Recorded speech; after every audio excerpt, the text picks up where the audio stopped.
Euclid के बारे में हमने आपको इसके पहले बताया है कि यूक्लिड का ज्यामितीय परिचय और यूक्लिड के जीवन के बारे में भी हमने आपको बताया है, और साथ में यूक्लिड के जो आवश्यकताएं, यूक्लिड ने जो सिद्धांत प्रतिपादित किए थे, जो खोजे थे, उनके संबंध में भी हमने आपको बताया है। आज हम आपको यूक्लिड की अभिधारणाओं के संबंध में बताते हैं कि यूक्लिड की अभिधारणाएं क्या होती हैं और यूक्लिड ने अपनी अवधारणाओं को किस प्रकार से व्यक्त किया था, कितने बिंदु उन्होंने बताए थे।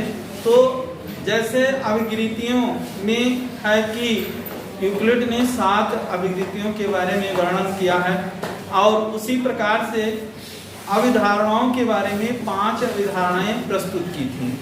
अभिकृतियों में उन्होंने अभिकृतियों को बताया कि वे जो बिना किसी आधार के या बिना किसी तथ्य के सत्य मान लिए जाते हैं, उन्हें हमने क्या बताया था, अभिगृहित बताया था। और इसी प्रकार अभिधारणा क्या होती है, जो विचारों यानी वे कथन या वे गणित के नियम या वे अभिधारणाएं जो किसी आधार को लेकर के सत्य माना जाता है, उन्हें क्या कहा जाता है, अभिधारणा कहा जाता है। तो अभिधारणाएं क्या हैं? अभिधारणाएं मुख्यतः 5 प्रकार की बताई गई हैं कि 5 प्रकार की अभिधारणा होती है।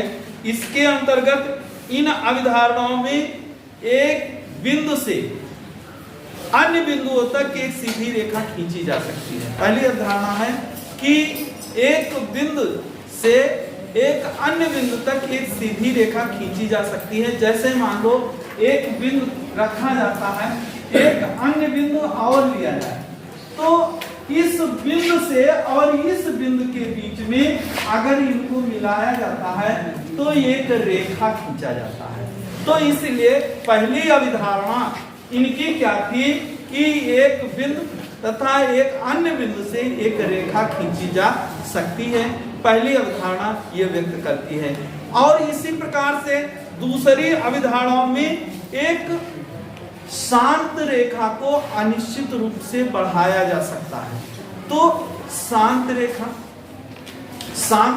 शांत किसे कहते हैं? शांत रेखा मीन्स होती है कि शांत रेखाएं वे रेखाएं होती हैं जो एक निश्चित बिंदु तक खींची जा सकती हैं। उन रेखाओं को शांत रेखा कहा जाता है। जैसे कहा जाए कि 5 सेंटीमीटर की एक रेखा खींचो या 2 सेंटीमीटर की एक रेखा खींचो। एक रेखा खींची गई, इस रेखा की माप कितनी है? ये 2 सेंटीमीटर है। अब इसे कहा जा रहा है कि अनिश्चित रूप से बढ़ाया जा सकता है। सही है कि इनको हम इस रूप में बढ़ा सकते हैं। इसके आगे और भी रेखाएं यानी इनको बढ़ा करके ले जाया जा सकता है। तो इसलिए ये अभिधारणा दूसरी है। दूसरी अभिधारणा और पहली अभिधारणा है कि एक बिंदु तथा एक अन्य बिंदु से एक रेखा खींची जा सकती है, उनको मिलाया जा सकता है तो एक रेखा खींची जा सकती है। दूसरी जो अभिधारणा है कि एक शांत रेखा को अनिश्चित रूप से बढ़ाया जा सकता है। इसी प्रकार से एक अन्य अवधारणा है कि किसी को केंद्र मानकर और किसी त्रिभुज से एक वृत्त खींचा जा सकता है। किसी को केंद्र माना जाए, कोई बिंदु है इस प्रकार से, इस बिंदु को हम केंद्र मान करके और क्या करें, एक त्रिभुज इस प्रकार से खींचे, इस त्रिभुज से एक वृत्त खींचा जा सकता है। इसका मतलब क्या है, इस रेखा का इसका हम अर्धक करें, ये अर्धक हुआ। इसी प्रकार से या परवृत्त खींचे या अर्धवृत्त खींचे या अंतःवृत्त खींचे, तो परवृत्त खींचना है तो रेखा का अर्धक किया जाता है। इस रेखा और इस रेखा का अर्धक करते हैं। ये रेखा यहाँ पर काटती है, इसको हम मिला देते हैं। ये रेखा यहाँ पर कट रही है, यहाँ पर कट रही है, इसको हम मिला देते हैं। इसी प्रकार से अब ये जहां पर काट रही है उसको हम केंद्र मान लेते हैं और एक वृत्त की रचना करते हैं। इस वृत्त को हम परिवृत्त भी कहते हैं। तो इसी प्रकार से एक होता है अंतःवृत्त। अंतःवृत्त मीन्स अंदर की ओर बनने वाला वृत्त होता है। किसी त्रिभुज के अंदर जो वृत्त बनाया जाता है उसे हम अंतःवृत्त कहते हैं।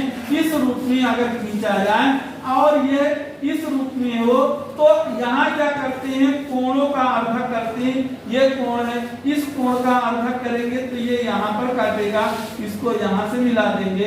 इस कोण का अर्धक करेंगे तो ये यहाँ पर काटता है, इसको हम यहाँ मिला देते हैं। और ये क्या होता है, वृत्त का केंद्र होता है।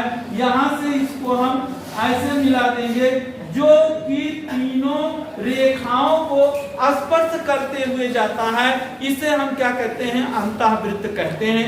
तो कह रहा है कि किसी बिंदु को केंद्र मानकर या वृत्त के उसके त्रिभुज के अंदर हम उस त्रिभुज के केंद्र को हम मानेंगे और उससे एक वृत्त का निर्माण किया जा सकता है। तो चाहे वृत्त हो चाहे उसका कोई त्रिभुज हो, त्रिभुज के केंद्रों से या वृत्त के केंद्रों से हम इसको मिलाते हैं तो अंतःवृत्त और परवृत्त का निर्माण किया जा सकता है। ये तीसरी अवधारणा थी। चौथी अवधारणा थी कि सभी समकोण त्रिभुज क्या होते हैं, एक दूसरे के बराबर होते हैं। जैसे समकोण त्रिभुज किसे कहते हैं, 90 अंश के कोण को समकोण त्रिभुज कहा जाता है। एक रेखा इस प्रकार खींची जाए, दूसरी रेखा इस प्रकार खींची जाए तो प्रत्येक दो रेखाओं के बीच में जो कोण निर्मित होता है ये कोण क्या कहलाता है, 90 अंश का कोण होता है। क्योंकि इनके बीच 90 अंश, इनके बीच में भी कोण बना 90 अंश, इनके बीच में भी कोण बना 90 अंश। तो प्रत्येक समकोण त्रिभुज एक दूसरे के बराबर होते हैं। तो ये त्रिभुज क्या है, ये रेखा इस रेखा पर लंब है तो ये जो कोण बना है ये x है, ये O बिंदु है, ये y है, ये x डैश है, ये y डैश है। तो इस रूप में हम देखते हैं कि ये O x डैश पर y डैश क्या है, ये वो बिंदु पर प्रक्षेप करती है। तो x O y के बीच का कोण 90 अंश है, y वो x डैश के बीच का कोण 90 अंश है, x डैश वो y डैश के बीच का कोण 90 अंश है और y x वो तथा y डैश के बीच का कोण 90 अंश होता है। तो ये चौथी अवधारणा है। चौथी अवधारणा क्या कहती है कि समकोण त्रिभुज क्या होते हैं, या समकोण, प्रत्येक समकोण आपस में बराबर होते हैं। इसी प्रकार से एक अवधारणा है कि यदि एक सीधी रेखा खींची जाए तो सीधी रेखाओं पर गिरकर अपने एक ही ओर दो अंतःकोण बनाती हैं। तो जिनके दो जो समकोण होते हैं वे अपने अंतःकोणों से कम होते हैं।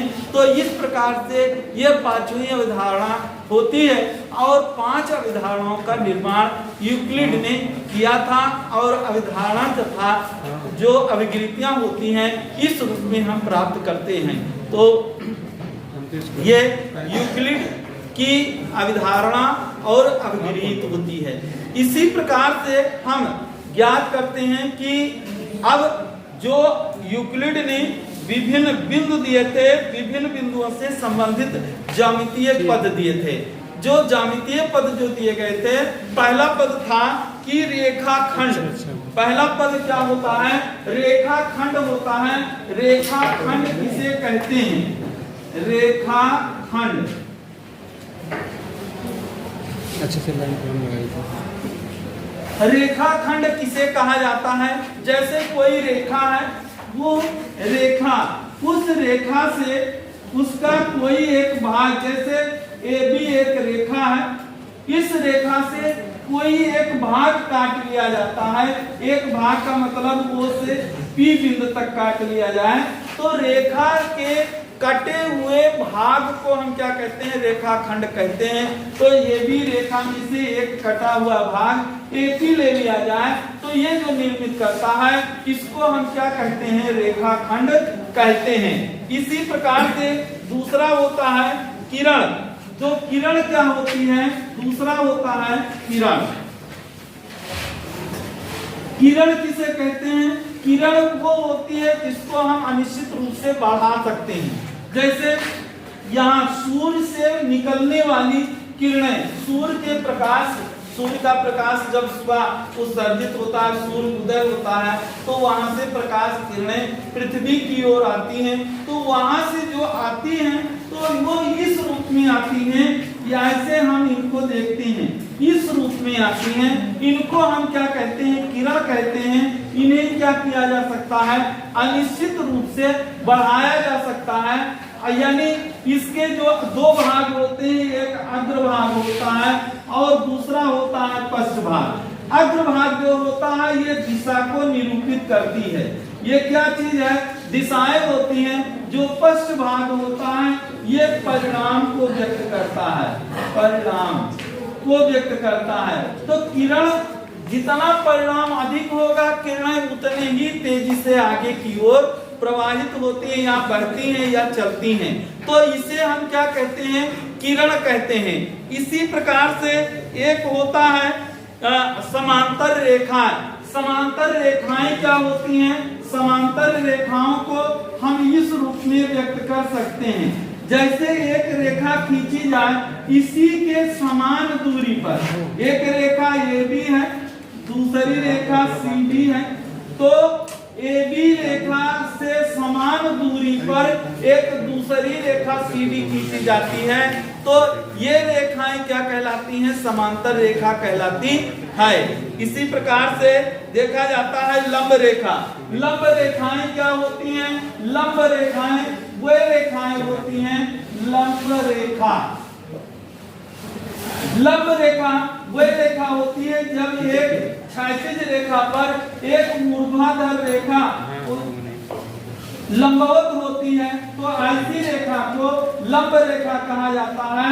ये एक दूसरे के बीच में कितने अंश का कोण बनाती हैं, 90 अंश का कोण बनाती हैं, तो इसे हम लंब रेखा कहते हैं। इसी प्रकार से एक होता है वर्ग। वर्ग जैसा यूक्लिड की ज्यामिति के अनुसार, यूक्लिड की ज्यामिति में वर्ग क्या होते हैं, एक समबाहुभुज होते हैं। अब जैसे आयत होता है, आयत की चारों भुजाएं बराबर होती हैं। आयत चारों भुजाएं, आयत में क्या होता है, आमने सामने की भुजाएं बराबर होती हैं। वर्ग में क्या है, समबाहुभुज। समबाहुभुज का मतलब वर्ग की चारों भुजाएं बराबर होती हैं।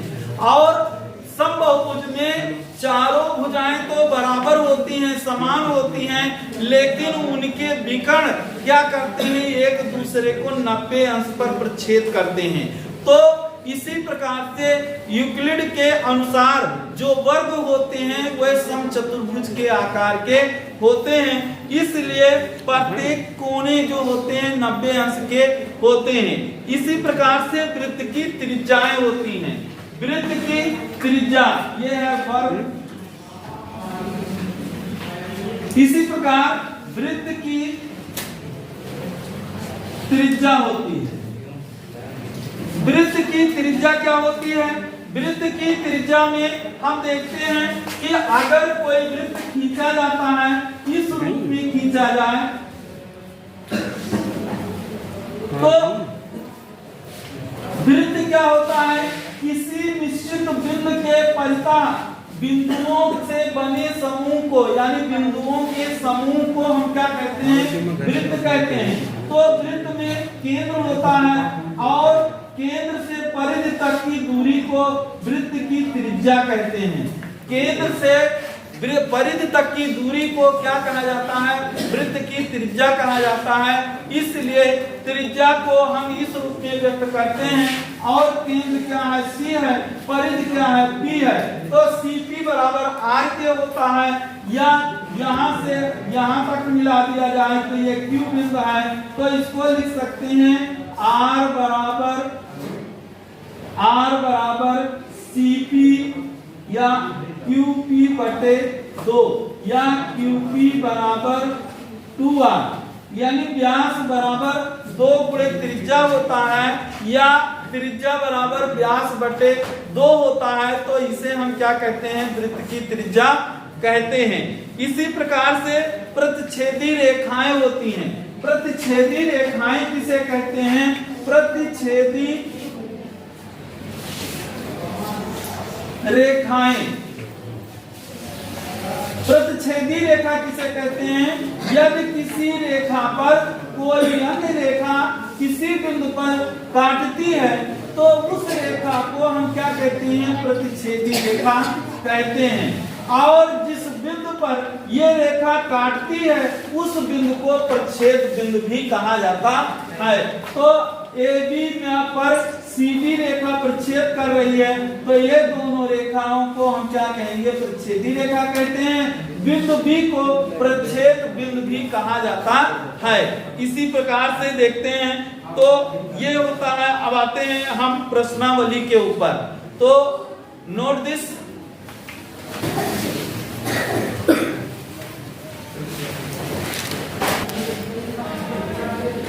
इसके बाद जैसे हमने आपको यूक्लिड की अवकृतियां और अवधारणाएं बताई हैं, इसके बाद हम आते हैं सीधे इनके अनुप्रयोग की ओर।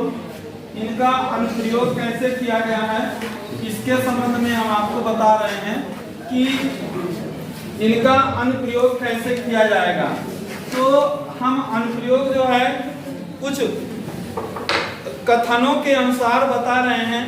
जैसे कुछ कथन दिए गए हैं कि एक बिंदु से होकर केवल एक ही रेखा खींची जा सकती है। ये कथन पूछ रहा है सत्य है कि असत्य। एक बिंदु यहाँ है। अब इसके कथन के अनुसार कह रहा है एक बिंदु से केवल एक और केवल एक ही रेखा खींची जा सकती है। तो ये कथन क्या है, सर्वथा गलत है। क्यों गलत है, क्योंकि एक बिंदु से हम अनंत रेखाएं खींच सकते हैं। बहुत सी रेखा ऐसे ऐसे ऐसे तमाम रेखाएं हम खींच सकते हैं। तो इसलिए क्या कहा जा सकता है, ये कथन अलग गलत है। ये कथन के अनुसार हम एक बिंदु से अनेक रेखा खींच सकते हैं। तो पहला कथन क्या है, ये गलत है। दूसरा क्या है, दूसरा कथन दिया है कि दो भिन्न बिंदुओं से होकर जाने वाली असंख्य रेखाएं खींची जा सकती हैं। एक बिंदु यहाँ है, एक बिंदु यहाँ है, दोनों भिन्न बिंदु हैं।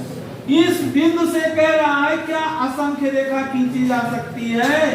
इस बिंदु से केवल और केवल एक रेखा खींची जा सकती है। ठीक है, इसलिए ये भी कथन क्या हुआ, असत्य। तीसरे पर चलते ही, एक शांत रेखा दोनों ओर अनिश्चित रूप से बढ़ाई जा सकती है। एक 2 सेंटीमीटर की रेखा है, 2 सेंटीमीटर की रेखा को कह रहा है कि अनिश्चित रूप से ऐसे इधर को, ऐसे इस side, left side, right side को हम क्या कर सकते हैं, अनिश्चित रूप से बढ़ाया जा सकता है। ये भी कथन सत्य है। ये कथन क्या है, सत्य है। इसी प्रकार से यदि दो वृत्त बराबर हैं तो उनकी त्रिज्याएं बराबर होती हैं। दो वृत्त बराबर हैं, बराबर कब खींची जा सकती हैं, जब दोनों वृत्त, एक वृत्त 2 सेंटीमीटर त्रिज्या का है तो दूसरा वृत्त भी क्या होगा, 2 सेंटीमीटर त्रिज्या का खींचा जा सकता है। इसलिए ये वृत्त भी इस वृत्त के बराबर है। अतः क्या हो सकता है कि दोनों वृत्त क्या हैं, एक दूसरे के बराबर हैं। इसलिए ये भी कथन क्या है, सत्य माना जाता है। इसी प्रकार से एक और दिया है कि यदि AB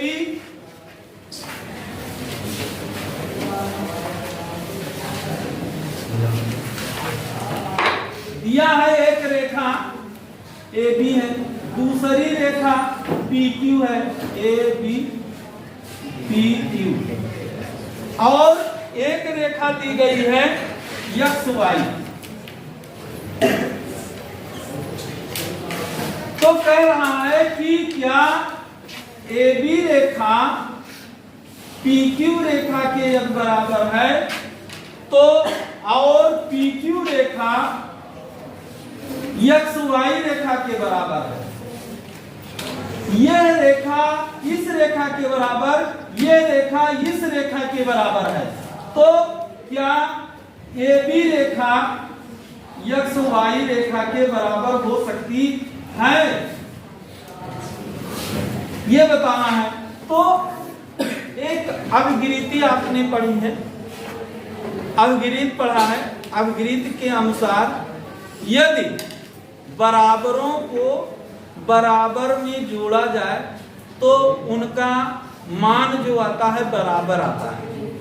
ठीक है, ये गणित के अलावा अनेक प्रकार की पद्धतियों में उपयोग किया गया है, लेकिन अवगिरीत क्या होती है? अवगिरीत वो है जो कि बिना किसी आधार के सत्य मान ली जाती है। यहां पर क्या है, कह रहा है कि AB इसके बराबर है, बराबरों में बराबर है, तो AB रेखा PQ रेखा के बराबर है, PQ रेखा XY रेखा के बराबर है। तो चूंकि ये दोनों रेखाएं, इसको मानिए समीकरण 1, इसको मानिए समीकरण 2। समीकरण 1 में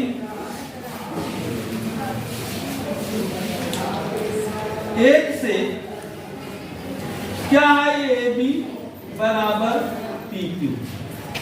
अब समीकरण 2 से PQ का मान समीकरण 1 में रखा जाए तो PQ का मान कितना है, XY है, और PQ के स्थान पर XY रखा जाए तो ये भी बराबर XY।